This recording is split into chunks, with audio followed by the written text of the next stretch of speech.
ഫ്ലൈറ്റുകൾ ക്യാൻസലാകുന്നു. ഹോസ്പിറ്റലുകൾക്ക് ശരിയായി പ്രവർത്തിക്കാൻ സാധിക്കുന്നില്ല. ടെസ്ല പോലെയുള്ള ലോകോത്തര വാഹന കമ്പനികൾക്ക് അവരുടെ പ്രൊഡക്ഷൻ തടസ്സപ്പെടുന്നു.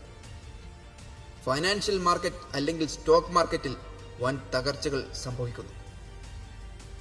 ഇതെല്ലാം കേവലം ഒരു സോഫ്റ്റ്വെയറിൻ്റെ മാൽഫങ്ഷൻ കാരണമാണെന്ന് ചിന്തിക്കുമ്പോൾ വലിയ ഭീതിയാണ് നമ്മളിൽ ഉണർത്തേണ്ടത്.